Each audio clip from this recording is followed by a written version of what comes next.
Hello, my friends, and welcome back to yet another episode of Watching the Watchers Live Recorded. My name is Robert Gruler. I am a criminal defense attorney here at the R&R Law Group in the always beautiful and sunny Scottsdale, Arizona, where my team and I, over the course of many years, have represented thousands of good people facing criminal charges. Throughout our time in practice, we have seen a lot of problems with our justice system. I'm talking about misconduct involving the police. We have prosecutors behaving poorly. We have judges not particularly interested in a little thing called justice, and it all starts with the politicians, the people at the top, the ones who write the rules and pass the laws that they expect you and me to follow, but sometimes have a little bit of difficulty doing so themselves. That's why we started this show called Watching the Watchers, so that together with your help, we can shine that big, beautiful spotlight of accountability and transparency down upon our system with the hope of finding justice. And we're grateful that you are here and with us today. We've got a lot to get into. We're going to be talking about the Biden crime wave. We've been talking about this a lot here on this channel, talking about the pendulum swinging back and forth between defund the police. Now suddenly it's sort of looking like gotta refund the police here. And there's been a lot of nonsense going on in the criminal justice space for a long time. Now the White House is starting to get a grasp on the concept that maybe the police are in fact necessary. And so we're expecting to hear from Joe Biden today. Kind of doesn't really matter what he has to say because he sort of just gets thrown in front of a teleprompter anyways. But we do have some clips today, or some excerpts from what the Department of Justice is intending to do. We've gone through a lot of their material, and so we're going to dive in a little bit further and see really what they are unveiling. They've got a couple different protocols and sort of different strategies that they are going to be using to address this crime wave that is spreading throughout America. So Biden's crime wave and the resulting task force that is going to be coming about, we're going to get into all of that. Then we're also going to talk about the 1-6 commission, because Nancy Pelosi is out there now floating the idea, or she may have confirmed it at this moment, that they are going to be moving forward with a further commission. If you recall, to catch up on this story briefly, there was a lot of talk in Congress about whether a January 6th commission was going to be passed in order to investigate the January 6th riots or the insurrection or whatever you want to call it. And somehow that did not pass its way through Congress. I believe the Republicans were opposed to that. And so it didn't go anywhere. Now it sounds like Nancy Pelosi is going to sort of be doing this on her own. And we're going to get into that story briefly. But really where I want to spend some time on this segment is talking about a story that comes over from Technofog. Told you I've been a big fan of him. He's sort of this pseudo-anonymous lawyer that writes under the pseudonym Technofog, and so I'd encourage you to go follow him on Twitter and elsewhere. But he wrote a very nice article over on Substack at The Reactionary, and so we're going to talk about that, where he's going through the Sicilian Mafia, Lucky Luciano, and the Teddy Deegan murders, which you may remember some of these things from back in the, when was this, the 1950s, I believe it was, 60s. And so we're going to get into that story because what does it show? It shows that the FBI framed 4 innocent people. And you go, well, they're not capable of doing something like that here today, really? With even a bigger budget and a bigger bureaucracy and more politicization in the intelligence community? We'll see. All right, and then we're going to wrap up on our last segment today talking about Interstate Water Wars. And you're going, what are you talking about? Water wars? Yeah, this is something that actually exists in law.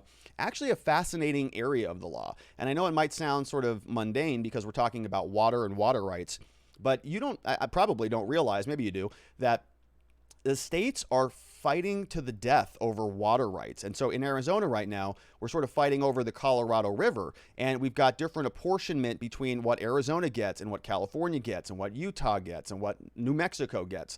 And there's these little battles going on about the water. Of course, Arizona is on fire. California is going to be on fire soon enough. We're going to have rolling, blackouts and brownouts because we can't keep the electricity on. And the water is just gone. We're in a massive drought here on the western side of the country. But the same thing is happening over on the East Coast. We've got a battle between Georgia and Florida that sort of just got wrapped up, or I want to share with you what happened there. And so what we're seeing now, as the rest of the country is fighting over things like, oil pipelines, gasoline's running out. We've got electricity problems throughout the country. And now we're going to be looking like we might have some water problems here pretty soon because our government is not particularly competent, really. So we've got a lot to get into.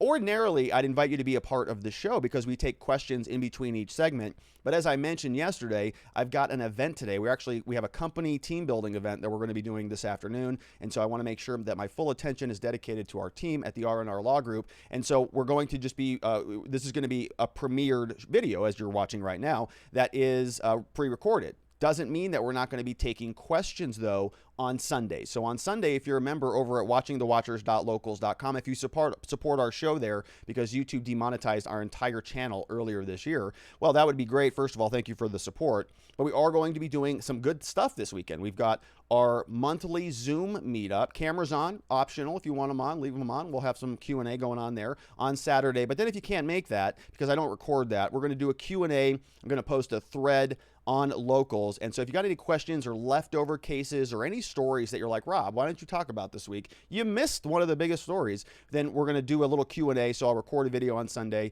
just to catch up for some of the lacking of questions during these pre-recorded shows. So once again, watchingthewatchers.locals.com.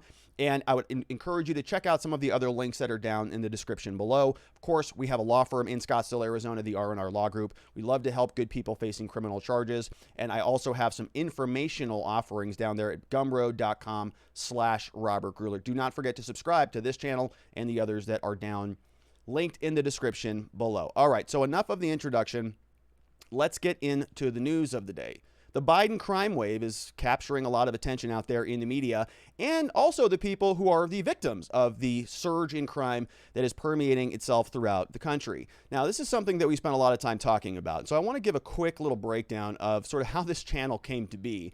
If you're not familiar, if you haven't been with us for a long period of time, we've had a lot of growth. The channel has gotten a lot of attention, and because I think we're talking about and having the important conversations that unfortunately some other people are not having.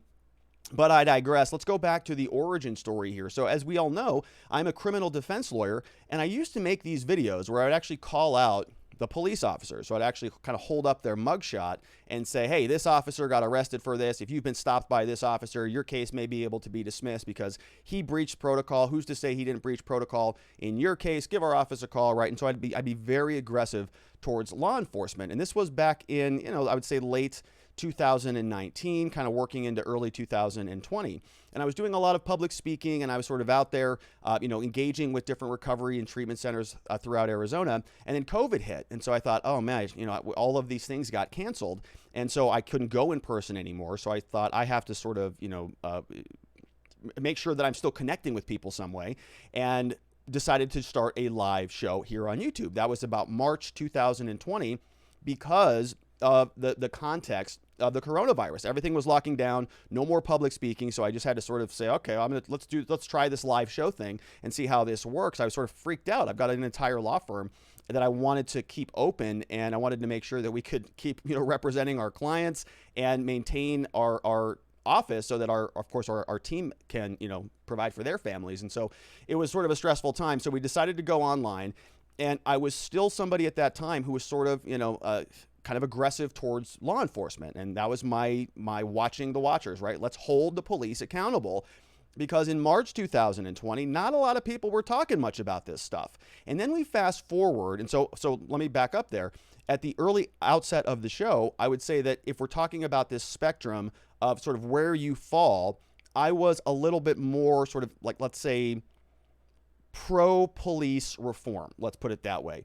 And I was very, in favor of that, talking a lot about those issues. Then something very interesting happened as the timeline progressed a little bit. So then we get to about May, and George Floyd happens. George Floyd is killed by Derek Chauvin, and the entire conversation changed overnight, immediately. Everybody suddenly was interested in criminal justice reform. And so here is little old me going, whoa, wait a minute. I was out here screaming from the rooftops about this stuff in March. Suddenly we fast forward to May, and all of this stuff is now unfolding right in front of our eyes. And I'm thinking, great, this is great. Finally. Oh my gosh, I've been practicing law for all these years, and I've been screaming about this stuff from the rooftops.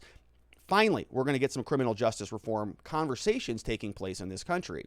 And we did for about 20 seconds. Then the conversation shifted a little bit. Before it did, though, remember that moment when sort of America was unified, when we were all sort of getting together and going, oh man, what we saw there was terrible. Regardless of what we learned after the fact about Floyd's fentanyl or methamphetamine use or coronary disease or any of the other contributing factors that, in my opinion, created some pretty serious reasonable doubt. At the time, after we saw what happened there, when we all saw the footage, we didn't know much else about the case, and everybody was unified. Everybody just saw what they saw, and they said, you know, I don't like that.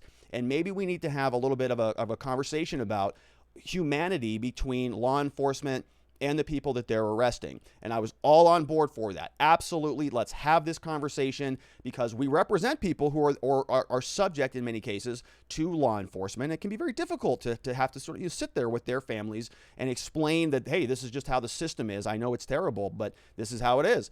And so now we're starting to say, okay, finally, we're having this real conversation. And then something happened. The whole dynamic shifted again. It went from having a real conversation about reasonable justice reform to defund the police. And suddenly we started to see buildings being burnt down, and the 3rd precinct in Minneapolis got burnt to the ground. We've got Portland being, Molotov cocktails are being lobbed their direction at the courthouse. And so we're just seeing sort of chaos spread throughout the country, all on the back of this apparently pro-justice reform movement, which wasn't really about justice at all anymore. It was about sort of, exacting, revenge, expressing your displeasure with the current state of law enforcement. I don't really know what was gained by any of those protests or any of those, non-peaceful protests. Not much good came out of that, because what ended up happening is it alienated everybody who was on the side of justice reform. They said, oh, well, if that's what justice reform looks like, if the solution to this is to defund the police, well, I don't want any part of it. And so I've been saying on this channel, as we've been going through this timeline, that the pendulum is going to swing the other way. It's going to happen, and we're getting very close to this. Now, of course, the White House is concerned over a surge in violent crime. So we can see that there. Let's make sure, let's do an auto. Let's swap this over here so we can get a nice cut. All right, so we'll get that nice little transition there. Apologies for that. All right, so this article here, now we can see it says concerns are rising inside the White House over a surge in violent crime. So written here by Jeff Zeleny and Kevin Liptak. And so concerns are rising. And you go, yeah, of course they are. Right? Why wouldn't they be?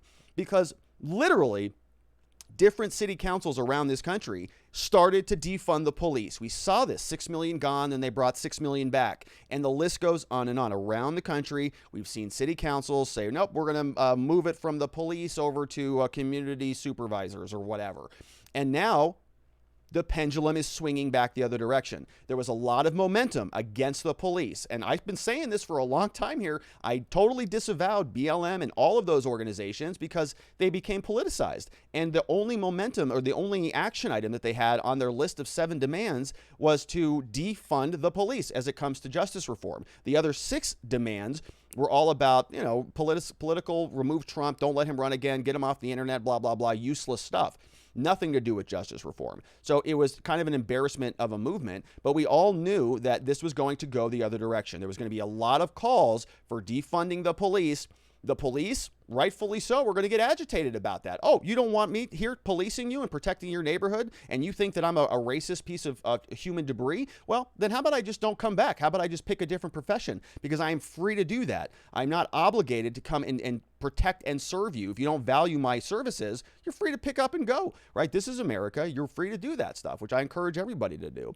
If you're not, if you're not happy, well, you have many people have at least a modicum of flexibility to make some changes in their lives, but they just tell themselves a bunch of things that they put in front of themselves as roadblocks because they don't actually want to make some hard decisions. But this is now something that we can see the pendulum swinging the other direction. We're seeing murder rates rise. We're seeing crime go through the roof, and the White House is suddenly concerned about this. So let's go back over to this article here from CNN. They're saying that a nationwide surge in violent crime has emerged as a growing area of concern inside the White House. Joe Biden's aides listened with alarm as local authorities warn a brutal summer of killing lies ahead. Okay, so let's see what else this says. Now, my first instinct on this, right, I've got two thoughts on this. Number one, yeah, there probably is a very serious crime problem because the policies and the politicization of the conversation taking place around justice reform has created some pretty strong disincentives for good law enforcement to stick around any further, right? Why would they stick around? They can just, move on, go to a different jurisdiction, pick up their family, come to a different, come to Texas or Arizona, where maybe we don't say that, some of the same things you might hear in Portland or Minneapolis or, Seattle, for example. So police are saying we're going to pick up and move. That's one reason why this is a obvious outcome. Not even a surprise. But the other thing that's so interesting about this is that, Joe Biden's got a lot of experience in this area. Okay, remember this. He passed a bunch of crime bills from the 1980s all the way through the 1990s. We had the 1984 crime bill, the 1986 crime bill, which was in response to crack cocaine. That's where we got mandatory sentencing for crack cocaine offenders, adversely dramatically impacted the African-American community adversely because that drug was ripping through their community. So Joe Biden, I've been saying this for a long time, has been responsible for the incarceration of more black Americans than any person in modern American history. So maybe in history entirely. I don't know the numbers on that, but I would venture, I would love to know who's more responsible for the incarceration of more people than Joe Biden. And if you want to really add the trifecta there, the double team duo, we've got Kamala Harris as prosecutor and attorney general. So these people have been prosecuting crimes. We got the 1986 crime bill, then we got the 1994 crime bill, which was a massive overhaul. We got the 3 strikes rule out of Joe Biden, mandatory sentencing, all of these tough on crime, BS nonsense laws came out of it, and we're now dealing with the repercussions of it. So this administration is perfectly suited for, I guess, cleaning up crime. They've got about 35 years of experience doing so. And so now what we're seeing is, we're alarmed about it again. So what are we going to do? That you just got done for the last year or so talking about and empathizing with defund the police. Now, to Joe Biden's credit, right, he never sort of said that. And he's actually on record saying a few times that, no, I've never supported defund the police. It's a stupid idea. But you've got sort of his wingman, Kamala Harris, who's actually donating or posting on her Twitter to go and support the bail funds that are helping people get out of custody, the same very people who burnt down the 3rd precinct in Minneapolis. On her Twitter, it's probably still there. We covered it a couple months ago. So the whole thing is kind of hilarious that it's sad as hell, but you can see the pendulum swinging the other way. The Democrats here essentially caused this riff largely. Many people would say it's the police or George Floyd started it. I'm sorry, that Derek Chauvin and the George Floyd incident started it. And so the community reaction to it necessitated what was necessary in order to push back on to break the cycle. And then the police, they're leaving, and so they've got a better they should have a bigger responsibility to continue to protect and serve their communities. And so it's the chicken or the egg thing. We can play this game all day long and where this goes. But policy-wise, in the last 12 months, what has changed? Okay, we've had a lot of people now talking about defund the police. When that happens, when you tell the people who are supposed to be on your team that you really don't value them much anymore, they pick up and leave. These consequences are just, in my mind, entirely obvious. So they're creating sort of this problem of increased criminality by incentivizing officers to leave, by defunding police departments. And now what's going to happen is they're going to recognize, oh my gosh, there's a big problem. We have to come back out here and address violent crime. And so what are they going to do? We've already been hearing about guns a lot, right? We've been hearing about guns all over the place, about how dangerous they are, and about how many murders are happening. So I also get a little bit skeptical about this, right? We always hear never let a crisis go to waste. So we definitely have a crime surge that the Democrats, in my opinion, largely are exacerbating by not being more vehemently opposed to defund the police. And they are saying that that increase in crime now needs to be addressed. Oh, well, the Democrats have a very easy solution for that, don't they? It's probably going to be in the form of gun control. So just get ready for that coming down the pike. All right, enough. Let's get into it now. Biden plans to address the spike in shootings, right? Armed robberies and vicious assaults on Wednesday afternoon following a meeting with local officials. They're concerned about combating the trend. Now, he hopes to dampen what has already become a cudgel for Republicans eager to run a law and order campaign in next year's midterm elections. President is poised to announce a comprehensive crime reduction strategy. Officials said, we've got some information on what that's going to look like. to address the root causes of the spike. And you'll notice this, reducing gun violence, right? So that is obviously going to be the centerpiece of this. He plans to sign executive actions. We'll see what those look like, with a particular focus on tamping down gun crimes. Gun crimes, according to officials, while again calling on Congress to take steps to enact new gun control laws. He is also set to press Congress to confirm Dave Chipman as his nominee to lead the Bureau of Alcohol, Tobacco, Firearms, and Explosives. So there you go, folks, right? Looks like it's going to be a gun grab effort. It's going to be a Second Amendment assault, sort of couched in the frame of being anti-crime. Now, they just sort of caused a lot of this crime by creating a lot of this racial division that's taking place throughout the schools. We're having a lot of conversations about the oppressors versus the oppressees, even, with 8-year-olds around this country. And now we've got a lot of crime bursting through the seams, in large part, in my opinion, due to conditions that were created by the national narrative that the country's been going through for the last 18 months. And their solution: we got to get rid of the guns. We got to come and take your guns in order to deal with these murders. It's the murders, right? And it's the armed robberies, not just the robberies, the armed robberies, as CNN points out. And what are we seeing, right? You can see it in the media. You can see the narrative just developing, this thing just bursting at the seams. Here is NBC News. Now, they're going to give us a lot of headlines. Look at all this gun violence. We've got Tim Fitzsimmons here, says the weekend gun violence shakes gatherings in cities across the U.S. It's almost like there's an epidemic of gun violence, isn't there? Gun violence marred indoor gatherings in cities. We've got Colorado Springs. They had back-to-back shootings. 5 people injured on Friday night. 6 people shot in Louisiana. We've got Flint, Michigan. Woman died after she was fatally shot by police. She was exchanging gunfire with them. Lots of guns, lots of shootings. The suspect, whose name was not released, died at a hospital.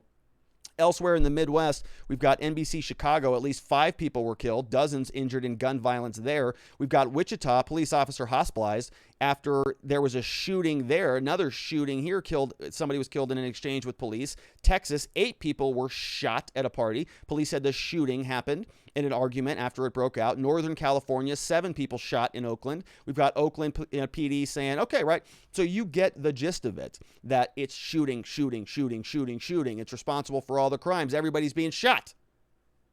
All right. And the mayors now are going, well, we can't solve this problem. I mean, we need the federal government to come in and help us. So the Washington Post is reporting, as homicides soar nationwide, mayors see few options for regaining control. So they can't figure out their local problems themselves. And what are they doing as mayor? All right. Killings rolled over the country like a fast-moving storm, from Savannah to Austin, Chicago to Cleveland, 6 hours in one night, 4 mass shooting attacks. So you see how this goes? We have done almost all we can do, said Van Johnson, mayor of Savannah, Georgia. The tools for fighting back, says Austin Mayor Steve Adler, are limited without state and federal help. Got to get the feds going. We've got, so I'd be curious what all these affiliations are. We've got a Democrat over there. It's going to get worse, says Cleveland Mayor Frank Jackson, Democrat. As the homicide rate climbed through a year of pandemic-imposed shutdowns and civil unrest, officials held firm in their belief that the rise was driven by an exceptional set of circumstances. But as life returned to normal, the killings would slow. But even as the restrictions have lifted and protests have quieted in recent months, the violence has not subsided. Indeed, it has continued to grow. And now local leaders are grappling with the possibility that they had long feared, that a decades-long era of declining murder rates may be over and that increased killings may be here to stay. There's nothing, said Jackson, that's going to bring this down in the near future. Okay, so that's good. So that's really nice, glass half full, optimistic leadership from these useless mayors. We've got Austin Mayor Steve Adler. Oh, we're limited. We need state and federal help. Okay, so state help I can understand. But the feds coming in here and getting involved in any of this stuff, we've got enough law enforcement layered on top of everything we do in society. We don't need more of it.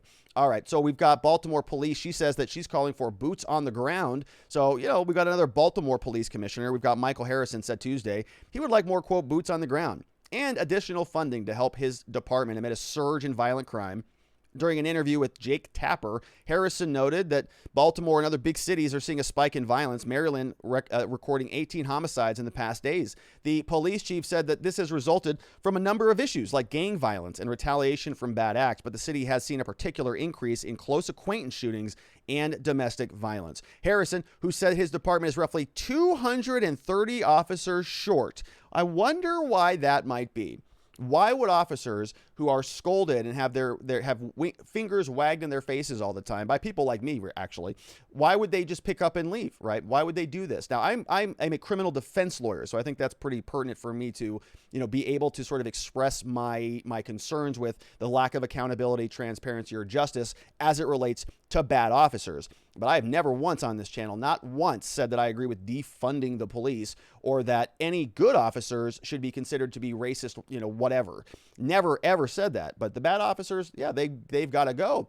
But that same standard, in my opinion, has not been applied across the board. I haven't seen that. I've seen a lot of people saying that ACAB, all cops are bad, or another word, right? And we've seen a lot of momentum from Democrats, and really not even the mainstream Democrats, more people on the left wing who sort of have commandeered a large part of the party, making arguments that, no, when we mean defund the police, we mean defund the police. I didn't make a slide about this, but if you go online and type that into Google, we actually mean defund the police. You're going to see tons of articles. This is something that is actually has momentum in that political side of the aisle. So 230 officers, they're gone. Nobody wants to come and work a thankless job. Why would they? So he says, well, we want to build those relationships. We need the community's help in helping us solve these murders so we can hold these bad actors accountable for terrorizing our community. Yeah, it's a sad thing.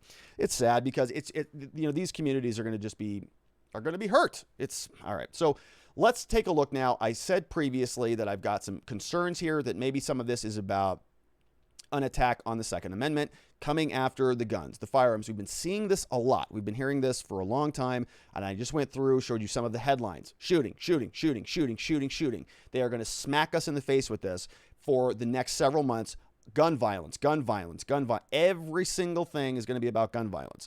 So let's take a look now at some gun statistics. I've got a big problem with some of these numbers here, but I want to show you where this data comes from. So if you remember Gabby Giffords was shot here in Arizona, and she has sort of become a figurehead for anti-gun violence. And I don't want any gun violence at all. I certainly want to make sure that our Second Amendment is protected and that we have a very safe and liberty-oriented concept around how that is functional in America. But I also certainly don't want gun violence, right? I think that it is not, I want to make sure that's not happening. So Gabby Giffords now is sort of somebody who is spearheading this conversation. She has an organization here called Giffords Courage to Fight Gun Violence. And so you see Gabby's story, right? She was shot. This is a portrait of her. There was a shooting took place in Tucson, Arizona. She was shot. She survived. And actually, her husband now is a senator here in Arizona. So we've got history. In the wake of the tragedy, she turned her outrage into action. She works against gun violence. Contact us, right? She's a journalist. If you're somebody can contact us. Okay. So the reason I wanted to show you this, we often talk about looking at data in a light most favorable to the people making the claim. So give them the benefit of the doubt. If they're gonna make the argument, all right, let's take their argument. Let's say everything's true, and let's analyze it. Because if you can beat their argument at the best, well, then you can beat it sort of at any other way. So you give them the benefit of the doubt. But I want to just show you this. There's not actually much to really analyze here. This comes over from the CDC. This was a graphic that was drafted over here by Gabby Giffords, her organization. She says here, you can see that gun deaths are on the rise nationally. So from about 2009 to about 2018, where the data stops, so super old data, we go about it looks like maybe just if you're checking the scale, about 9,000 votes, right? So deaths, not votes. 9,000 deaths here over the course of about 10 years or so. So, it definitely looks dramatic because it is almost a quarter or a third of the total deaths that we had in 2009. And so deaths are on the rise. Quick point on this, though. The data is from 2018. So we have a very big data problem in this country, in my humble opinion. We have, if you go over to the CDC, you can take a look at their gun data, and it says for the closest you can go back is 2019. It's 2 years old. Okay, so age-adjusted deaths here, we can go back to 2019, but we can't really see anything more recent than that. I think this is a big problem with a lot of the things that we're doing in Arizona. And I listened to a podcast actually it was a Clubhouse recording that I was listening to with a lot of people in the sort of the crypto space. We're having a conversation and talking about the need to sort of rebuild America's information supply chains so that we can get better data more quickly. And I think there was a really good idea here that when somebody dies, you don't actually need to get all of the data about them. So you don't need their name and next of kin and, what their medical history was or any of that stuff. There should be some sort of a way that we just document deaths sort of immediately, and they go into this big database that we can all sort of see what the trends look like. So you can see immediately that this person died at this date and time at this location, and maybe a couple quick identifying factors so that that person doesn't get double counted. But the theory would be that if you have these, so as soon as law enforcement shows up to a shooting, they enter some sort of quick thing into an app or something. Okay, we got this one. Make sure that we notify it, goes into a national database, and you can see numbers in real time, right? You don't necessarily have to know every single thing about that death, but at least we see what happened. We say with the initial suspected death, firearm death. Or this would have been extremely powerful for COVID, right? What if we just had, suspected COVID death.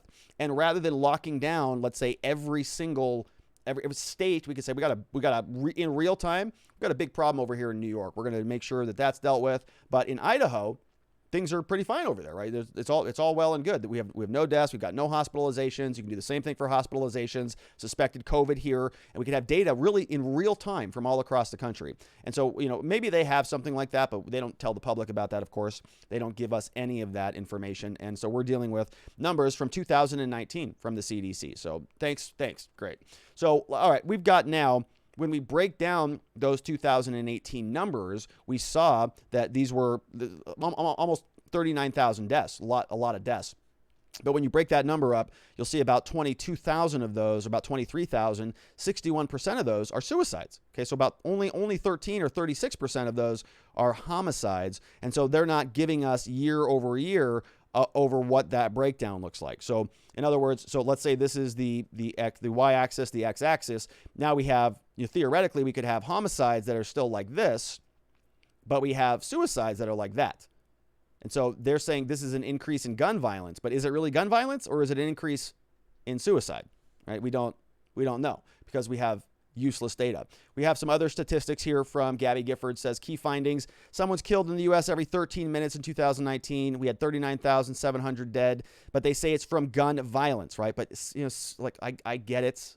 I get the legal definition of that. But if somebody dies by suicide, that's not somebody shooting somebody else. That's somebody shooting themselves. I don't know if that's properly categorized there. Anyways, during the last decade, number of deaths increased 25%, 31,000 to 39,000. So that's the number. Firearms continue to drive the suicide epidemic. 50% of all suicides involved firearms. So 24,000 died, 60% of all gun deaths. So, I don't know that's necessarily properly categorized. But listen, so now we have a framework for what's going on. We know that there's this crime wave that's working its way through the system. And Joe Biden's going to give us a big speech, and he's going to read from his note cards and a teleprompter, and he's probably going to slur all over himself. And we're going to see if he's able to muster out any coherent philosophy about justice reform. Because we know he's been wrecking it for the last 35 years. Literally, I did the math on that. Back to 1986.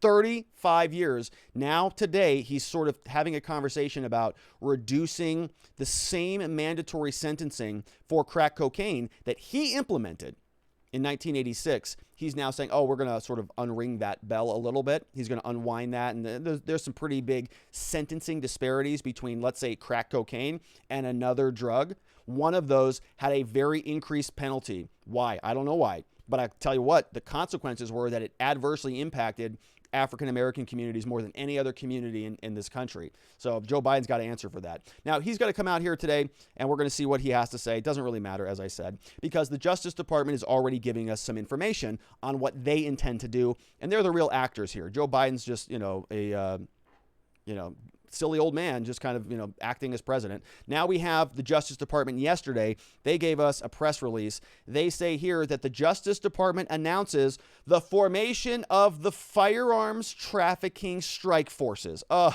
there it is, folks. So it didn't even take long. Let's go through this. They've got Firearms Trafficking Strike Forces to crack down on the sources of crime guns. Okay, so they're going to go after the sources. We'll see how that works. Today, Department of Justice announced it's going to launch a 5 cross-jurisdictional firearms trafficking strike force. Next 30 days, they're going to reduce violent crime by addressing illegal gun trafficking. in significant firearms trafficking corridors. So let's see, tomorrow, which is today, Attorney General is going to talk with the president about whatever comprehensive strategy to combat the rise in violent crime.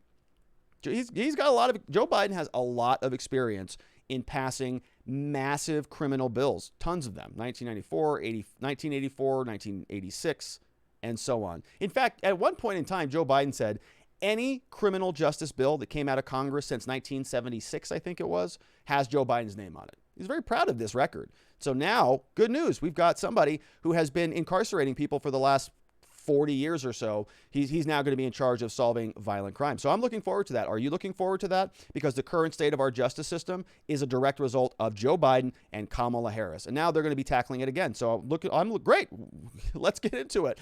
Gun violence, they say, is a major driver in the increase of violent crime over the last 18 months, right? Gun violence. It's not anything else. It's not COVID lockdowns. It's not economic hardship. It's not climate change, as Kamala Harris went down to Guatemala and made a big deal about that. Okay, it's gun violence is the major problem for the violent crime. It's not CRT being taught in the schools. It's not the sort of the milking of racial animosity between different groups. It's not pitting one American against another American in class warfare everywhere we turn. It's none of that. It's gun violence. And today's action is an important step in stemming the supply. So they're going to stop the supply. If we can just stop the supply, that'll be great. So Merrick Garland came out and said, working with our local partners to tackle violent crime is very important to us. Our firearms trafficking strike forces will investigate and disrupt the networks that channel crime guns into our communities with tragic consequences. 5 strike forces, he says, are going to be focused on different corridors. We're going to go to New York. We got Chicago. We got LA. We got San Francisco Bay. And we got Washington, D.C. Going to be led by U.S. attorneys, of course, being run by the ATF, local law enforcement, and other partners. Strike forces will share information and otherwise collaborate, tracking the guns from where they're coming unlawfully to where they commit violent crimes. Wrapping this up, it says, at an event today hosted by the Police Executive Research Forum, attended by hundreds of law enforcement professionals, Attorney General spoke about the strike force launch. So that's Lisa Monaco, the Deputy Attorney General, emphasizing the commitment to working closely with local partners. We're going to build on the broader now, the Violent Crime Reduction Initiative. Okay, so Biden's going to come out today and talk about a bunch of stuff, but they've already announced really the big hefty thing that they're going to be doing.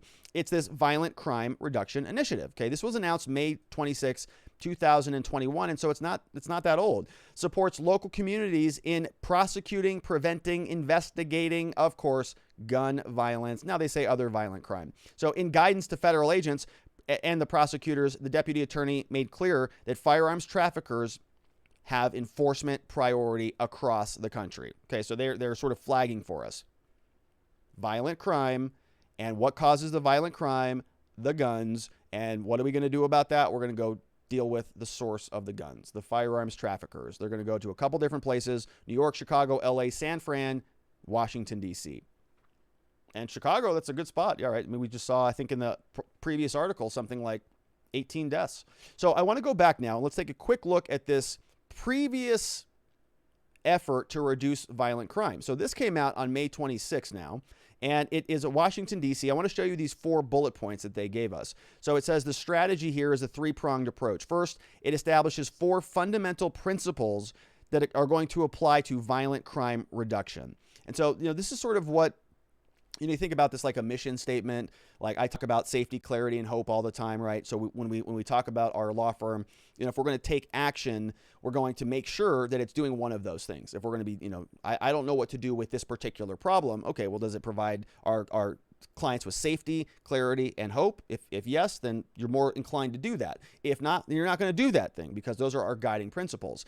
And so this is sort of what they're fleshing out for us. The fundamental principles that are going to be applied to the entire department to be reducing violent crime. So number 1 is they want to build trust and earn legitimacy.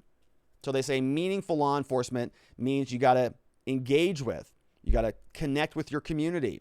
They're saying this is an effective strategy. We're going to build trust, earn legitimacy, and that's going to be the foundation, which sounds great, right? I love local. Local's good. I don't like the feds coming in local, but okay, it's a good concept generally speaking. So I think one way to earn legitimacy is to sort of let the locals, handle issues themselves. We'll see if that is how this functions? I doubt it. Number 2, invest in prevention and intervention programs. Violent crime is not a problem that can be solved by law enforcement alone. The department must invest in community-based violence prevention and intervention programs. Okay, good with that. Target enforcement priorities. For enforcement efforts and priorities. It says it's effective when it focuses its limited enforcement resources on identifying, investigating, and prosecuting the most significant drivers of gun violence and other violent crime. We'll see how that's interpreted. Okay, but I say this all the time, right? I say this repeatedly. Why are they out there writing everybody traffic tickets all the time? It generates money, right? Serve and protect or tax collect. It's kind of that running joke here. And I'm not, I like to poke fun and needle the police a little bit, but I truly mean that I think that most police are excellent human beings and good people. But there is a very loud, problematic, volatile contingent of law enforcement in general that certainly needs to be addressed. But I've always said this. Why are they, why are they stopping a grandma for going 11 miles over the speed limit? Okay, go get the person who's selling somebody fentanyl that's resulting in a bunch of deaths. But, it's like, well, no, that's not our responsibility. That's DEA. That's FBI. That is the Attorney General. We're just traffic police. Okay, I guess. Number 4 now. The department is measure results. Love to measure things. The fundamental goal of the work is to reduce the level of violence in our communities, not increase the number of arrests or prosecutions as if they were ends in themselves. We must measure the results. So listen, I love that. Okay. I don't like politicians who come in here and say, well, we're going to just be tough on crime, and that means we're going to arrest a bunch of people. Because what that means is a bunch of people, like a grandma wandering through, a building, is going to get arrested for something that maybe is not quite necessary for that person, right? So we've got all sorts of I've got a lot of different concerns about an overly active Justice Department. As soon as they start raising flags up, like we're going to go into psycho mode here, addressing violent crime, I start to get a little bit concerned about it. So now let's see what else they're talking about. Those principles sound great. Principles always sound great. I love principles, right? You can say, oh, it's beautiful. It's very poetic. Makes me feel good. Let's see what else they've got. Now it says the department recognizes that there is no one-size-fits-all solution and that the needs of each jurisdiction will vary based on the nature of the violent crimes. Thus, the department has committed to providing additional support. So the FBI now is going to make available cutting-edge analytical resources to state and local law enforcement to identify the most violent offenders and the most dangerous criminal organizations in the communities. The FBI will then deploy agents to assist with enforcement operations. Oh, gosh. So great. So the FBI now is going to come in, the same FBI that said that, I guess the Proud Boys and the Oath Keepers and the 3%ers and all those people were going to take over they were going to take over the country. They were going to steal the podium, and that gives you unlimited American power if you do that. So they knew it was coming, and then they sort of failed and let him take over the building anyway and almost seized total control of the country. So they've got cutting-edge analytical resources now, and they're going to support state and local enforcement officials. That's great. So where feasible now, ATF is going to embed with local homicide units. So we've got more feds coming in, so that's great. They're going to expand the availability of the center, which is going to match ballistics to crime scenes. We've got the DEA, so the drug agents are going to come in. They're going to go on state, local, tribal law enforcement. They're going to disrupt the activities, the most violent drug trafficking gangs and egregious drug trafficking organizations. We'll see. I mean, they've been saying that for like 100 years now. We're going to go get just the bad guys. And then it turns out, it's Johnny down at Arizona State University. He's got, an ecstasy pill, narcotic drug, right? We're going to make sure he gets the book thrown at him. But somebody who's trafficking fentanyl across the borders, well, Kamala said, don't come to those people. So that's good. The United States Marshals Service, in coordination with state and local authorities, they're going to conduct fugitive sweeps. Great. State and local warrants for homicide, aggravated assault, firearm, aggravated robbery, robbery with a firearm, rape, or aggravated sexual assault. Department's grant-making components will highlight funding opportunities for community programs and on violent crime. Okay, so we'll see then, right? Kind of the principles, we'll see how those work in practice. Sound really great, but when it means that, we're just going to take a bunch of federal law enforcement agents and we're just going to cram them down the throats of the states because we want to go enforce gun laws that you're not going to enforce, we'll see how this plays out. And we've already seen the states almost in open rebellion over some of this stuff. We have seen that the state of Missouri, the governor there signed into law that said, if you come into our state and you try to impede any of our gun rights, we are going to fine you $50,000 unincident. And they said, yeah, federal agents also. So the U.S. Attorney's Office, the Department of Justice fired a letter back and said, we don't agree with your analysis on this. We think that we have the supremacy clause and the feds have the ability to come in and actually tell you what to do, which is actually constitutionally more accurate than not, generally speaking. But the state's recourse is to say, okay, well, that's fine, but we're not going to enforce your laws. So if you want to enforce them, come and enforce them. And guess what? They're going to do it, as we now know. So Attorney General Merrick Garland now is releasing new anti-violent crime proposals. Joe Biden is just going to get out there and read whatever the people tell him to read. So we'll see what ultimately happens. The pendulum continues to swing, my friends, and a lot of innocent people and a lot of our lives are being caught up in this stupid game from our ineffective politicians. So a lot of innocent people are going to get caught up in this hyper enforcement, as is always the case. The government just says, oh, we're just going to throw a bunch of money on agents and we're going to whatever. We're going to talk about in a later segment here just how the FBI maybe framed 4 people. They're going to be still in charge of a lot of this stuff. So there's a lot of problems in our justice system. We've got a lot to deal with. If you happen to know anybody, though, is also facing some justice problems, well, we've got a law firm here in Scottsdale, Arizona. We're pretty good at what we do. We love to help good people facing criminal charges find safety, clarity, and hope in their cases and in their lives. And so if you happen to know anybody in the state of Arizona that needs help with one of these types of criminal charges, give our office a call. We would be very happy to speak with them. We can help with things like felony charges, drug charges. We've got traffic tickets. We've got DUI charges and much more that we can help with. And also, if you don't need any help with a criminal case, well, there's some good informational offerings that maybe you might consider. Over at gumroad.com, Robert Gruler got a 2.5-hour seminar that we did called Law Enforcement Interaction Training, available down here.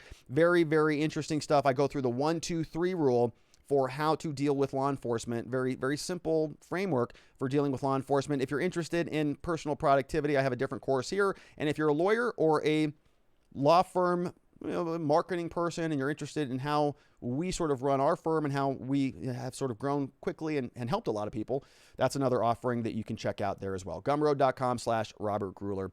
And I appreciate all your support. And do not forget to head on over to watchingthewatchers.locals.com, which is our community where we do other things. We've got a Zoom meetup that is coming up on Saturday. And then we have we've got a lot of other events that are just sort of in the works. And so I'd invite you to go on over there and check that out. We'd be very happy to have you there. All right, so we're going to change gears now.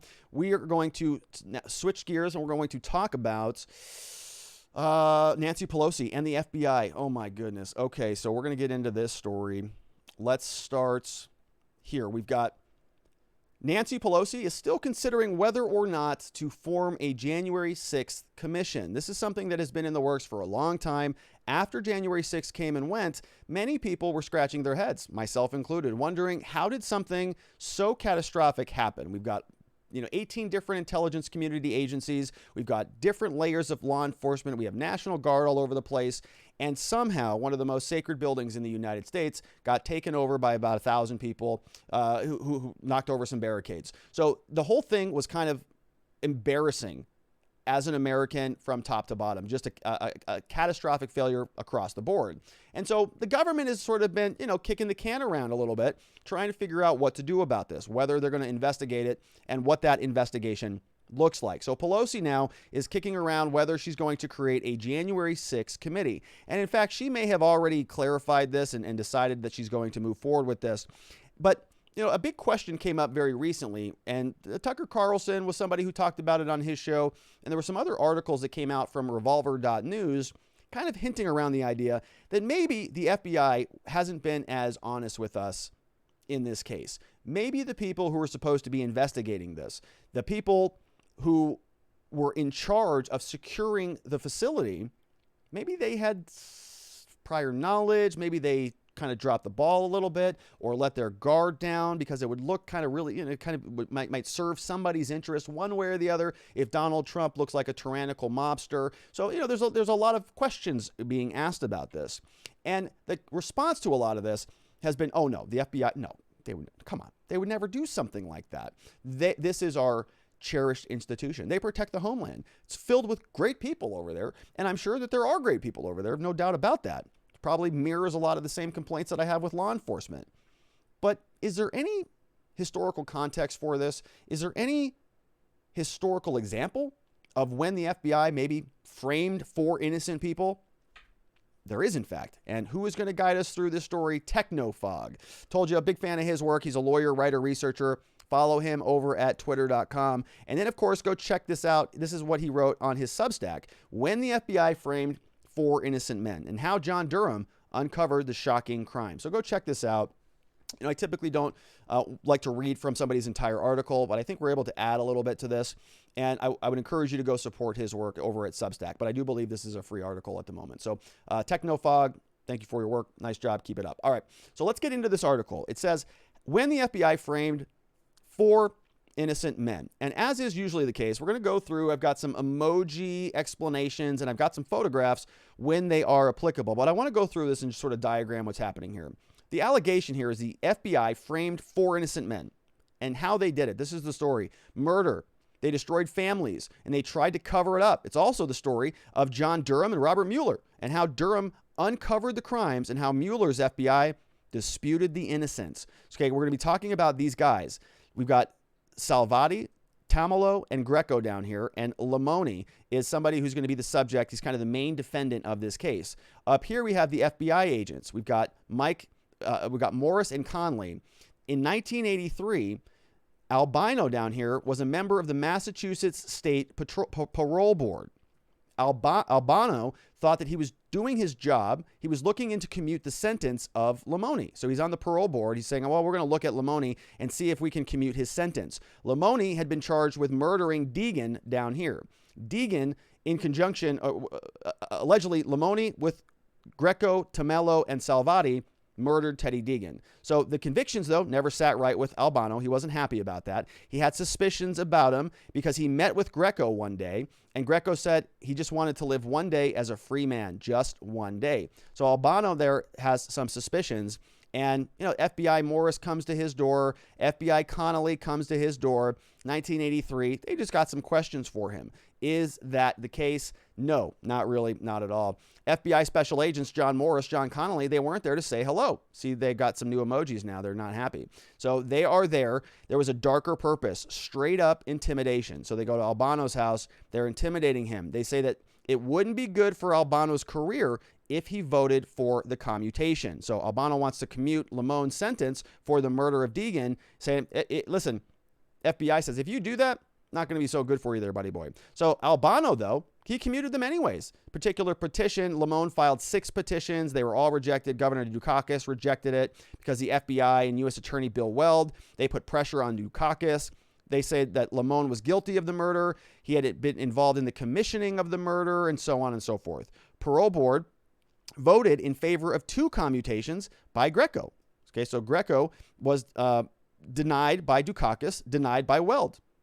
So nobody got out. There was no ruling on the 3rd commutation. He died soon after it was filed. Greco's plea that he just lived one day was never granted. So all of these guys now are in custody, and the parole board is consistently granting them commutations, but the commutations are being denied by the governor. Okay, so he's saying, hey, commute these guys' sentences. Governor says, nope, not going to do that. Governor over here in clown show.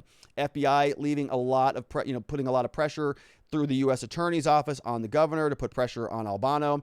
And so Greco ends up dying, and Tamello and the others, nobody ever ends up getting out yet because the commutations are all denied. So to understand the case now, you have to go back to the 1960s, which is where we're going to go see what J. Edgar Hoover had to do. He's the FBI director. He made it his focus to take down the Italian mob, La Cosa Nostra, by any means necessary. And so to do this, well, he got criminal informants to help him in the process. So let's take a look now at what's going on with the Teddy Deegan murder. So recall here that this is Teddy Deegan. Teddy Deegan is down here, and Teddy Deegan allegedly was killed by Lamoni, Greco, and Tamello, and Salvati. And so the story is saying that all of these 4 guys were all framed. Let's go to it. Teddy Deegan now was murdered on the night of March 12, 1965. In Boston, he was found behind an alley, glove, screwdriver found near his left hand, tool of his trade. Lieutenant arrived on scene, fresh pool of blood near his left knee, and blood still oozing from the rear of his head. In all, he was shot 6 times with 3 different guns. So you can see him lying there. We also have the officers who recognized Deegan there lying in the alley wouldn't have been surprised. Deegan didn't hang out around the best people, didn't exactly behave himself. They didn't expect Deegan's murder, but they wouldn't have been surprised. But then arrests are made. Okay, we talked about these 4 guys, Salvati, Tamello, Greco, and Lamoni, for the murder of Deegan. Lamone was arrested, meeting with their sons. Greco surrendered to the FBI. He was married, had a couple young children. He returned from the war, disabled from life. He had a shattered ankle. Salvati was 34. He was arrested. Tamello was the oldest of 4 men. So we get a little background on who these guys are, right? These are people. These are human beings. These are not just, people you just throw away. These are people. So the trial and the convictions now. So the state murder trial then started on May 27th, 1968. And so we've got, recall this, right? We've got the government is prosecuting Lamoni and these 3 other guys, Greco, Tamello, and Salvati, all for the killing of Deegan. So let's make sure we have the actors right. We had, not that Barbosa was innocent. He was indicted for, okay, let me back up. So it says here, Joseph Barbosa, an FBI informant, this guy, so this is his actual picture, testified that Lamoni and Tamello approved the hit on Deegan. So these 2 guys, Tamello and Lamoni, they approved the hit on Deegan. And then Greco helped plan the killing, and then Salvati was there with them. So this guy comes in and testifies against all 4 of them. Article goes on. Techno says, Barbosa was innocent. Not that he was innocent, but he was indicted for a misdemeanor relating to the murder and was serving time for possessing an illegal firearm. This was part of the deal that the FBI gave to Barbosa. If he comes in and testifies for Massachusetts, they'd let him go with sort of a slap on the wrist. We also have this guy, Stathopoulos, who's also at the scene, and he testifies. He's there. He says that somebody who looked like Greco wanted to get him as well. Other witnesses testified to guilt indicating conduct by the defendant. So it was alleged that Tamello and Greco tried to bribe Barbosa and Stephanopoulos in order to change their testimony. Okay, so sort of, these guys are saying, oh no, they tried to bribe us. So you got all this kind of he said, she said stuff going on here. Now the FBI continues, so the defense had an uphill battle. The lawyers suspected the FBI might have information or documents relating to witnesses. Okay, so we talk about this in the law. It's called exculpatory evidence. If the government has information and you need that information, well, you got to get it from the government, right? If they're sort of the stewards of the information. If they don't give it to you, you have really no way to get it. And you don't necessarily even know what they have, right? So it's very important. The Supreme Court has said when the government has exculpatory information or they have data that they need to, that might show that you are innocent or might tend to prove your innocence, they've got to disclose that over to you. In this case, the defense attorneys here were saying, well, we think that they might have something, but the FBI didn't produce anything. They produced nothing. So the case went to trial. Jury reached its verdict July 31, 1968. 4 men found guilty. Greco, first-degree murder, accessories before the fact, accessories after the fact, conspiracy, and so on. Now, they all, 3 of them received the death penalty. Salvati was sentenced to life. Convictions brought the attention of FBI Director Hoover, with the Boston office sending memos saying this was a direct result of the FBI investigation. FBI agents involved in the case, they testified, they got awards, and they've got letters of commendation. They later received large bonuses, and they were praised by Director Hoover. Well done, guys. Outstanding. You got the 4 people who killed this guy. They're all going to face the death penalty or life in prison. Here's a job. Here's a commendation. Here's a bonus. FBI Director Hoover. Now, the article goes through. We're going to go through this quickly. 4 families, of course, were all devastated. Been distraught since the arrest. Hard for the wives. Children had it worse. Going through, cold prison gates. Girls' anxiety. Henry Tamello was the oldest of 4. Okay, these are people, is the point of this section. Greco's conviction. His son was just 10 years old.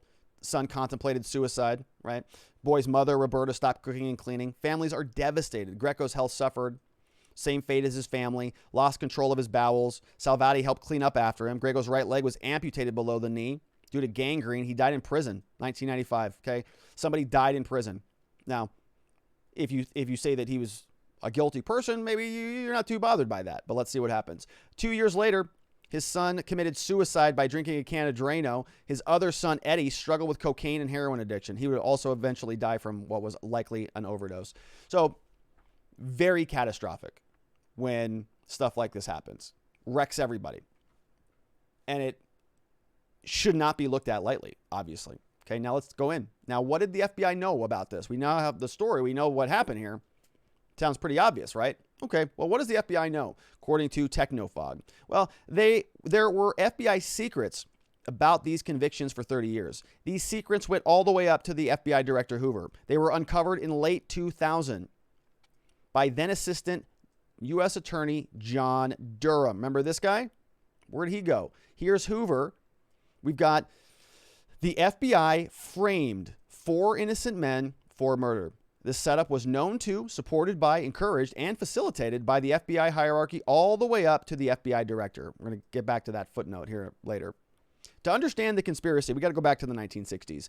FBI Director Hoover, he wanted to take down La Cosa Nostra, the Italian mob, by any means necessary. Part of that task involved focusing on Raymond Patriarca, powerful New England organized crime boss. This guy right here. 1962, FBI installed a wire in his Providence without a warrant.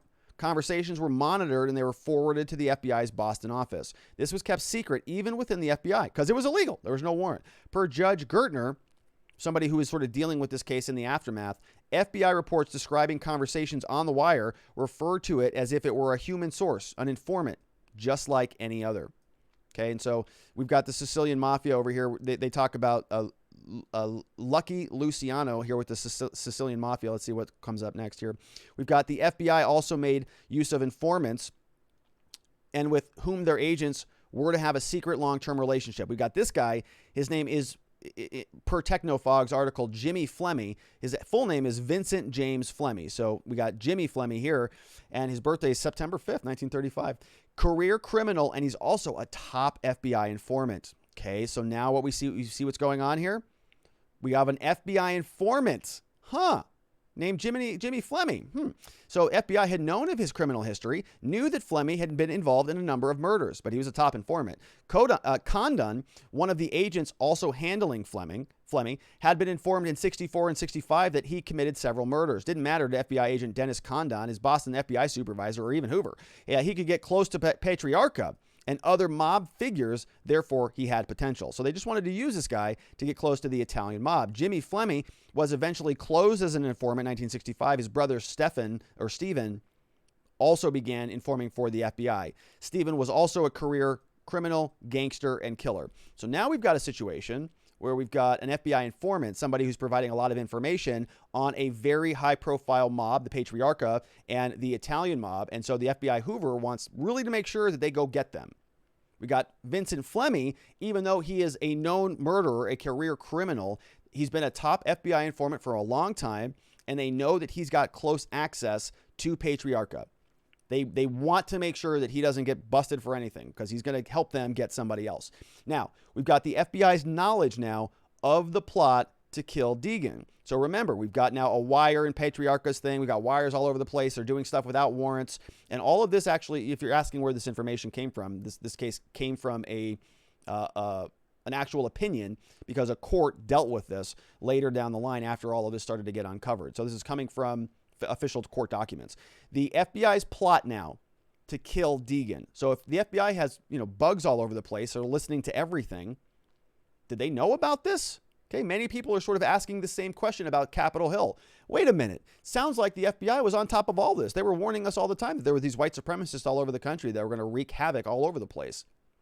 So if they are the FBI and the intelligence community, wouldn't you suspect that they have some intelligence about an insurrection that's bubbling up and taking place? And if so, if they were sort of embedded in those organizations, why didn't they do anything to stop it? Why didn't they prevent it from happening if they were so embedded? And if they weren't embedded, why weren't they? If they're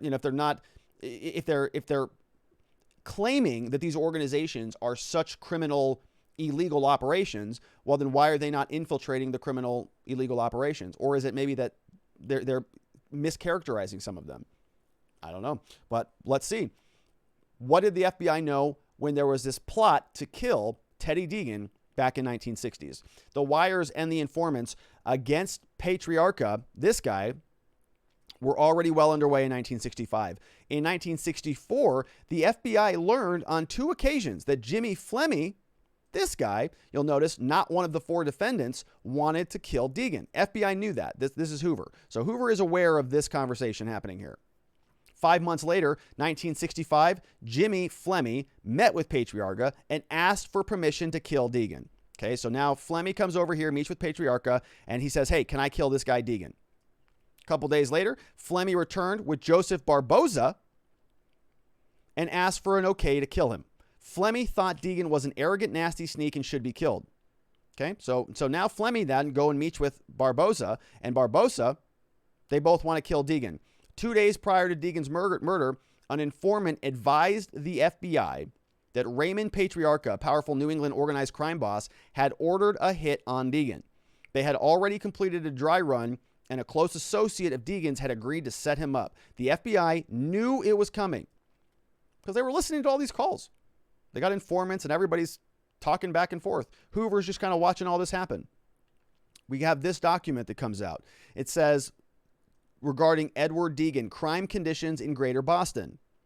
We got Raymond L. Patriarca, also listed here.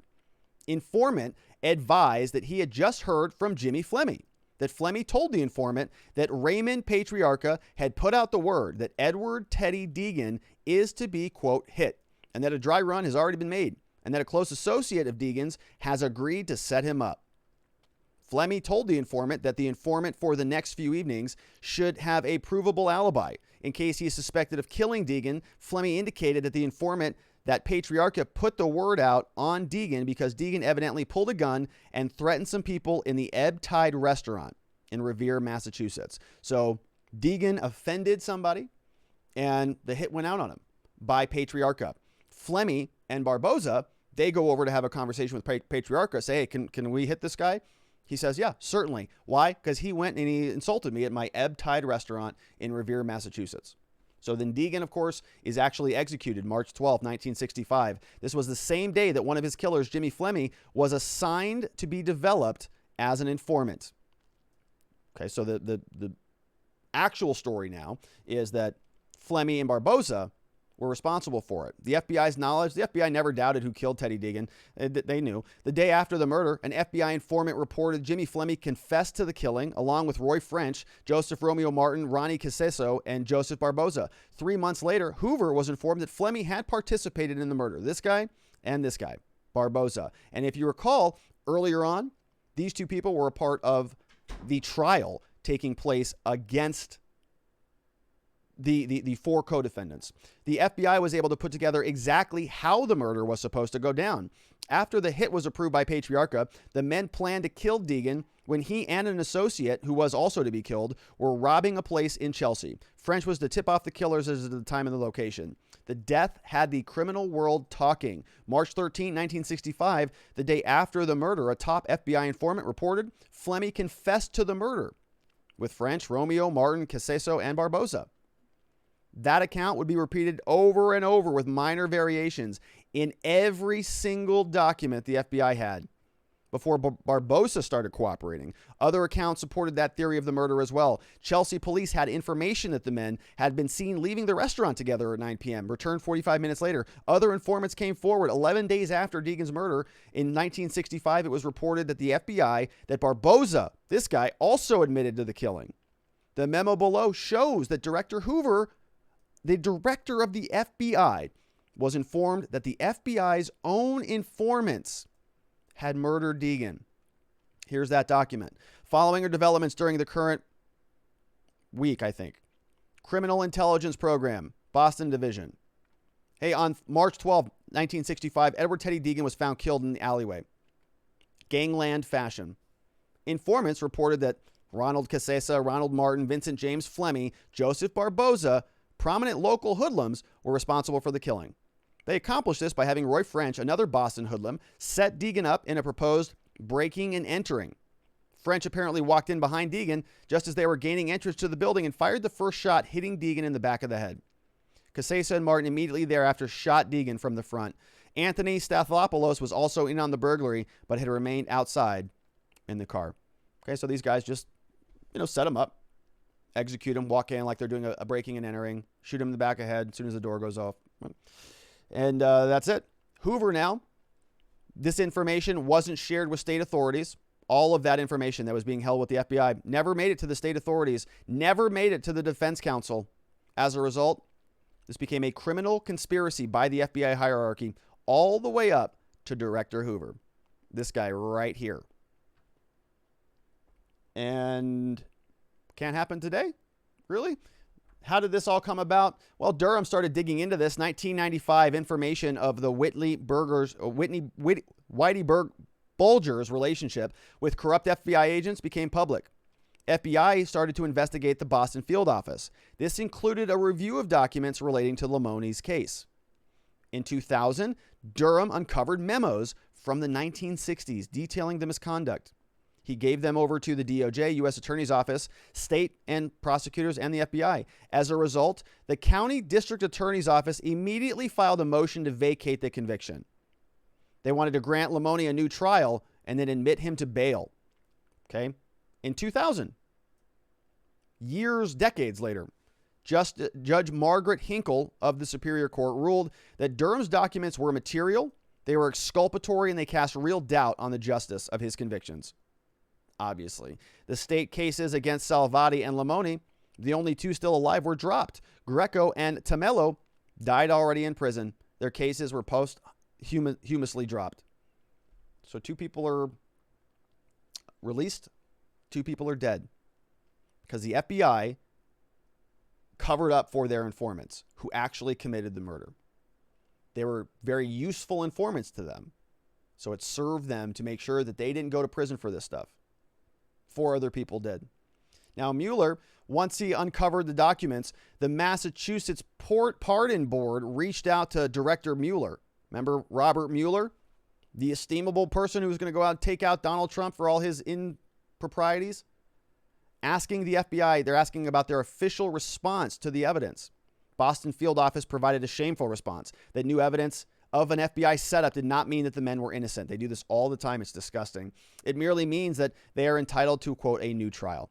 Right? Here's what they say. January 5th, we got an order from the court, vacates all those things. Based on the conversations, it's our understanding that some of these documents came out, somebody was shot and killed, blah, blah, blah. This does not necessarily mean, however, that Lamoni or any of the other defendants is innocent. It merely means they're entitled to a new trial. Okay? Because the FBI would never want to admit that they did anything wrong. Much of the FBI confidential source relates to them. They were involved as principals. This information is not necessarily inconsistent, so they're just going to cover up for themselves, right?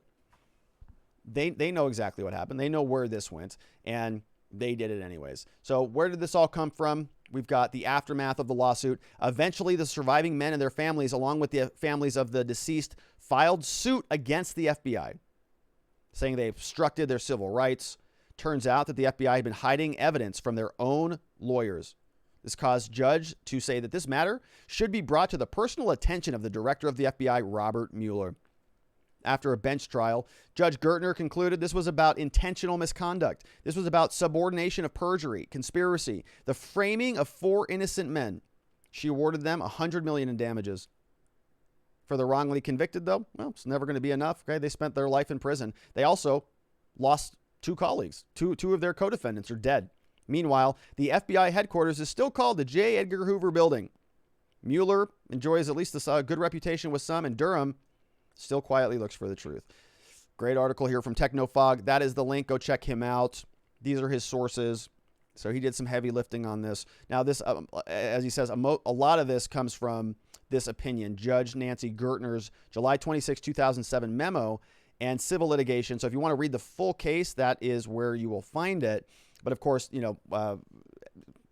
Techno summarized it very nicely for us. But the question here, sort of the takeaway, the reason I wanted to share this story with you is because it begs the question, a lot of people live in this little fantasy world where they start thinking that all of our law enforcement agents and the FBI and the CIA and the ATF and the DOJ and all the U.S. attorneys, and they're all just amazing people with just great hearts. And they would never do anything that would potentially incriminate somebody who didn't actually do it, right? We all live under this fallacy, this idea that if somebody's in handcuffs or if somebody's arrested or if the cops knock on your door, well, you must have done something wrong, right? No, Doesn't happen that way.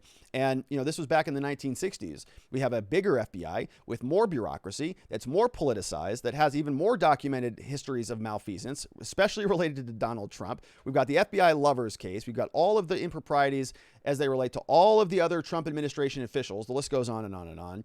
There's a lot of questions now about what happened at January 6th. We're now seeing the FBI wants to get involved in local enforcement of drug crimes and violent gun crimes throughout the different states and cities throughout the rest of America.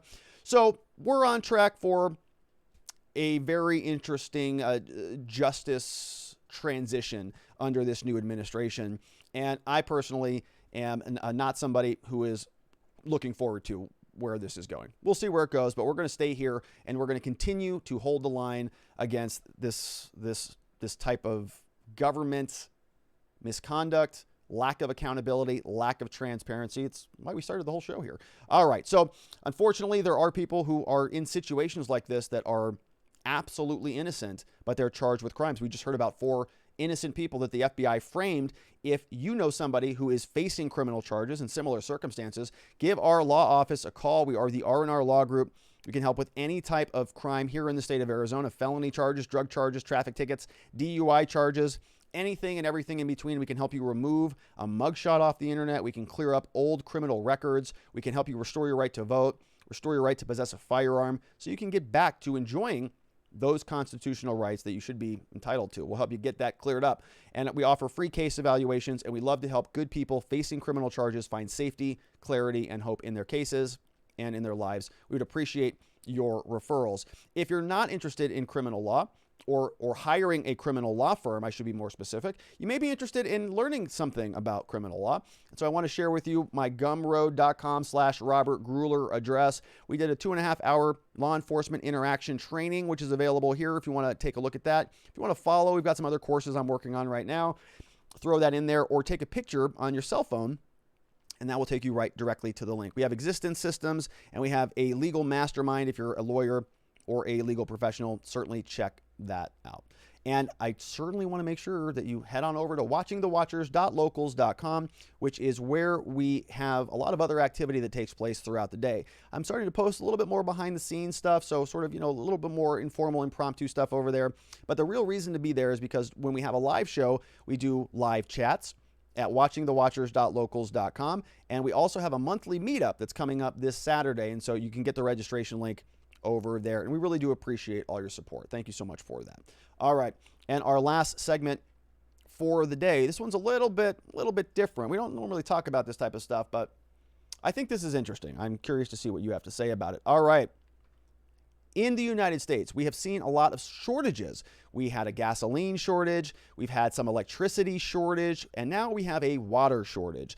And many people might be saying, well, what are we talking about water for? This is a law channel. Well, what's interesting is that the Supreme Court actually deals with a lot of water battles. And there is something happening right now that many people are referring to as the Interstate Water Wars, because it kind of feels like that. We've got all these different states clawing over very limited resources. And the way that this works, practically speaking, is you have rivers that are running all throughout the country, and different states want access to that. So here in Arizona, we talk about the Colorado River a lot. Runs through a big portion of the west coast of the United States, and everybody wants to dip their straw into that river and suck out a little bit of water for their state. But what happens now when that sort of, the Colorado River sort of creates a border between Arizona and California? You've got other states. And so is there any water left for Mexico? Everybody wants to put their straw in and drink some of that water out. And so this is going to be, I think, one of the bigger issues in our lifetime if we don't sort of sort some of this out. So I want to show you what's happening right now, because we just got done with the Arizona heat dome, and it is warm here. We've got wildfires in Arizona. Last year, we had a ton of wildfires in California. Probably going to see that again and elsewhere around the world. And in fact, we're seeing it in many different states. We've got wildfires across California, Arizona, Oregon, Utah, New Mexico. Their blazes are hot and dry conditions. We've got lightning started this one. You can see this here. And so I want to show you what the drought looks like. Okay, this is over in the Angeles National Forest, and you can see this image here from June 2020. You can see this Morris Reservoir, which is pretty full. right? We can see there's a lot of the distance between the blue and the green is very small. That's kind of a small shoreline there. And we see a lot of blue water. And the tributaries are all pretty full. Water's filled up. And this is the Morris Reservoir, right? And we've got dam systems, and a lot of this water provides electricity because it's sort of running through hydroelectric power plants. And so this is very important to the entire ecosystem of this city that lives right here. Right? This is very important for this area. Now, when we fast forward to June 2021, things look pretty different, don't they? Okay, same summer, so this isn't like a winter versus a summer thing, but you'll notice the reservoir looks a lot different. And in fact, the entire geography looks different.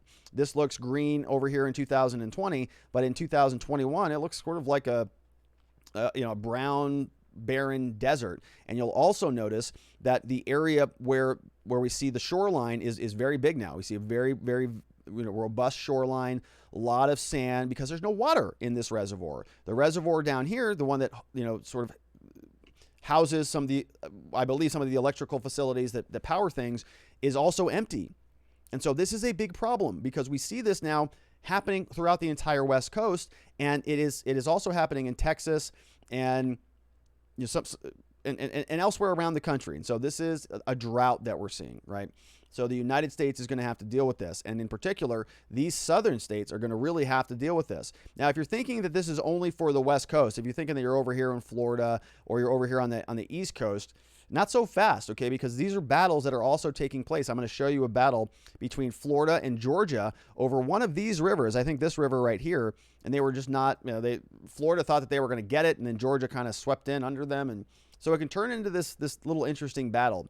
This is sort of what it looks like when we start to divide the rivers up. So we've got the Colorado River Basin, its apportionment, and we've got Arizona, that's a big part of the lower basin. So the question is now, how much of this can we siphon off for Arizona? How much does Utah get? How much does Colorado get? What does New Mexico get? How about California? And so we've got these different structures here from the U.S. Bureau of Reclamation that divvy up the river. You can only take so much of this. Arizona, you get 2.8 million acre feet per year of that water and the apportionment of that water. And so practically, here's a different example of what it looks like. Arizona, you get 17% of the Colorado River. Colorado, you get 23%. Utah, 11%. Wyoming, 6%. Nevada, 2%. California, 27%. And so these are complicated issues. The courts are having to sort this stuff out. And it's interesting when you actually get into it. These things can get pretty heated, and they can take 20 to 30 years before you work out some of these water rights. So if you're thinking about where to move, right, and you're looking about long-term planning, consider water. Here's sort of a quick review of what one of the structures looks like. And so you can see all the different states have a lot of interest in sort of capturing some of the water. So here we've got on Lake Powell, the Glen Canyon Dam, right? Big dam here. We got the Flaming Gorge Dam. We've got up in Wyoming, they've got a dam. We have Colorado River still running through the Garrison, so Colorado's taking a lot of that. We have the Navajo Dam in New Mexico. The tributaries are sort of running their way down through the Gila River into Phoenix. We've got Parker Dam. So everybody wants to just stick their straw in and siphon a little bit of this off. And so as we can see here, this guy wrote this article, Robert Glennon. It says an interstate water war, they're heating up along with the climate. So, a lot of people are going to say this is a climate change thing. That's fine, well and good. That's beside the point. I just want to show you sort of how this functions. So interstate water wars, these are disputes that are as American as apple pie. Think of these as one state using more of their fair share from a river. Currently, the U.S. Supreme Court has on its docket a case between Texas, New Mexico, and Colorado, and another one between Mississippi and Tennessee. The court has already ruled this term on cases pitting Texas against New Mexico and then Florida against Georgia. So this is kind of one of those areas, like these cases are always kind of going on and they're always kind of lingering around and they take years and years to develop, but there's always these little wars going on between the states. And as we know, the Supreme Court has original jurisdiction when there are complaints between the different states, right? When they're sort of at each other's jurisdictional throats, the Supreme Court gets in here and sort some of this stuff out. So he's saying here, climate stresses are raising the stakes. Rising temperatures require farmers to use more water to grow the same amount. Wildfires are burning hotter, lasting longer. They bake the soil. They reduce the forest's ability to hold the water, and on. As a longtime observer of interstate water negotiations, says, I see a basic problem here. In some cases, more water rights exist on paper than as wet water. More water rights exist on paper than as wet water, even before factoring shortages caused by climate change or anything else. In my view, states should put at least as much effort into reducing water use as they do litigation. There's no guaranteed winners, they say, in water lawsuits. So as you know, you're being told to turn your air conditioning, up or down depending on the weather, as you're told to sort of, transition to renewable energy, as we start to, really think about the climate in many different ways, whether you want to or not. Things are changing around us. And so, water usage might be a big issue in the near future. Maybe you don't have any more lawns in Arizona, right? We're in the desert. We've got golf courses all over the place. What happens if we're not allowed to water those? What happens if the Supreme Court comes down and says, no, Arizona, you don't get that much water. California gets more. Utah gets more. What happens if this is your state? Let's take a look at what's going on here. So I want to show you what's happening with Utah. The most controversial proposal comes from one of the nation's fastest growing areas, St. George, Utah. 90,000 residents, lots of golf courses. St. George has a very high consumption rate, very low water prices. City is proposing to augment its water supply. They want a 140-mile pipeline from Lake Powell. Going to carry 86,000 acre feet per year. This is how they're calculating these things. So, truth be told, that's not that much water. It would not exceed Utah's unused allocation. But the 6 other Colorado River Basin states have protested as though St. George were asking for their firstborn child. Okay, so a city just wants hey, we need a little bit more water. We've got 6 other states that go, what did you say? Oh, you want another bite? No, sorry. Get in line there, buddy boy. That's our water first. In a joint letter dated September 8th, 2020, the other states implored the Interior Department to refrain from issuing a final environmental review of the pipeline until all 7 states could reach a consensus. The letter explicitly threatened a high probability of multi-year litigation. Utah blinked. Having earlier insisted on expedited review, they decided we're going to delay a decision. Governor Spencer Mike signed a bill creating the Colorado River Authority, gave him $9 million as a legal defense fund. Okay, so the city, the Utah, the governor said, okay, here's $9 million. Here's a legal defense fund. We're going to go throw that towards an army of lawyers to go fight for water rights. How huge could it be? In 1930, Arizona sued California, in an epic battle that did not end until 2006. Look at that. Arizona prevailed, that's right, baby, by finally securing a fixed allocation from the water, apportioned to California, Nevada, and Arizona. So that's right. Punks.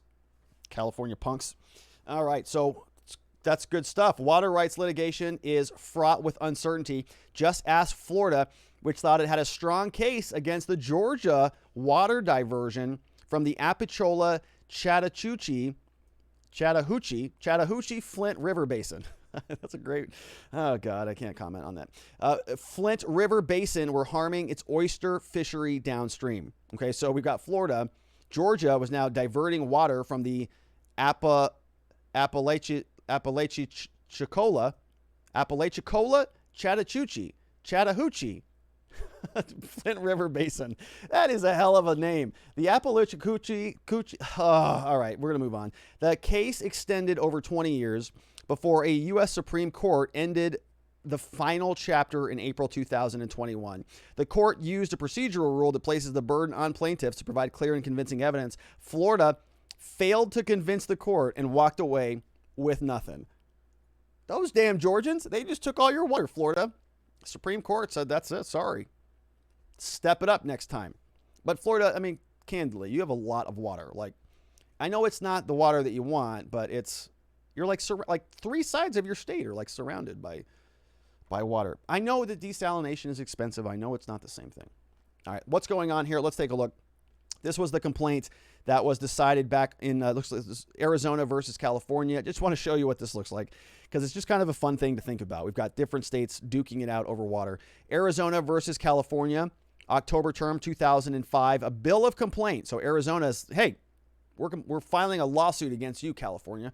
And they say it was reported final settlement agreements were approved. Let's see, we've got a bunch of attorneys here. January 19th, 1953, the court granted Arizona leave to file a bill of complaint against California and 7 agencies. So the court said, yeah, you can go file a complaint against them. Court referred the case out. We got states of Arizona, Palo Alto, all of these different things. So they're defining these different organizations. We got Arizona, California, Nevada, Palo Verde Irrigation District, Imperial Irrigation District, Coachella Valley Water, blah, blah, blah. All of you people, you are now, by order of the Supreme Court, hereby and severally enjoined, meaning you can't do any of this stuff. Do not interfere with this decree, okay? We're in charge here. From interfering with or purporting to authorize interference with any water controlled by the United States. You are not allowed to divert or authorize any diversion unless it's authorized here. You're not allowed to consume or purport to authorize to consume any of the water, and so on. Right? And then we can see that they're under section, this is 4, state of New Mexico now is getting told right now. So New Mexico is getting told that, hey, you're also enjoined here, New Mexico, from diverting or permitting the diversion of water from the San Simon Creek or any of its tributaries more than 2,900 acres. Don't even think about it. You also better not divert any water from the San Francisco River or its tributaries, okay? You're going to be in big trouble. Following number of acres, so they're just defining the acres for the Glenwood area, the Reserve area, the Apache Creek, Aragon area, Luna area, right? And I don't know New Mexico at all, but you can see kind of how this works. Then we have a breakdown of this. We just go through, we say, okay, well, the decree shall not enjoin the use of underground water on any of the following lands. So they went and they talked to Marvin Arnett and J.C. Odell, and they talked to Hiram Pace and Ray Richardson, and they talked to Harry Day and N.O. Pace, and they said, hey, we're gonna make sure that you're excluded from all of these bickering quarrels between the different states. Interesting stuff. Now, hopefully doesn't turn into a big problem. I tend to think that humanity tends to solve these problems through technology and transportation and increased efficiencies, and at some point somebody will be able to extract water from the air, and we'll figure something out, certainly. But it is a little bit concerning because there is only so much water to go around. And there are some, I think there's a cartoon or something out there that that sort of demonstrates and shows that by the time the water reaches the Gulf of Mexico or the Baja Peninsula down there, that there's no more water left in the Colorado River. It's all gone. Everybody's straws took it up. California took it, Arizona took it, Nevada took it, everybody else took it. So, water is something that is quite important. We'll see how this continues to unfold. So a little bit of a different story. Thanks for indulging me on that. Before we get out of here, quick reminder, if you happen to know anybody in the state of Arizona who is facing criminal charges, our law office, the R&R Law Group, is very passionate about helping good people facing criminal charges to find safety, clarity, and hope in their cases and in their lives. We would be honored and humbled if you sent a referral our direction. We can help with any of these types of offenses, things like drug charges, traffic violations, felony charges, DUI charges. Anytime anybody's in trouble with the law, we can help, and we would love the opportunity to do so. We offer free case evaluations. Our phone number is 480-787-0394. We'd very much appreciate a referral. If you don't need any help with the law, it's a good thing, but it may be good to have some information about what to do in the event that you do need to deal with the law. And so I want to invite you to check out Law Enforcement Interaction Training. You can see that down here. It's available at gumroad.com/Robert Gruler. Our Existence Systems program is available there as well. If you're an attorney or a legal professional, check out the twice monthly Legal Mastermind Meetup. And that, my friends, is it for me for the show today. Quick reminder to check out our locals platform at watchingthewatchers.locals.com. We've got an event coming up Saturday at 4 p.m. Arizona time, 7 p.m. Eastern time. It's going to be a Zoom monthly meetup. So we're going to get to connect with each other on Saturday, which is going to be a lot of fun. Then we're going to do a Q&A. I'm going to record a video for Q&A on Sunday. And we've got some other just good stuff happening there at Locals. It's a great place to be, watchingthewatchers.locals.com. And every time that you go over there, we're sort of, laying one additional brick in the new informational supply chain so that we can sort of segment ourselves off and be less beholden to the YouTubes and the Googles of the world. So we really appreciate your support over there. And my friends, that is it from me. We're going to be back here same time, same place tomorrow doing the show. We should be back live at that time. because I think we're back on schedule. So that is it for me. Everybody have a tremendous evening. Sleep very well. I'll see you right back here tomorrow. Same place, same time, 4 p.m. Arizona, 5 p.m. Mountain, 6 p.m. Central, 7 p.m. on the East Coast. And for that one Florida man, everybody else, be well this evening. I'll see you right back here tomorrow. Bye-bye.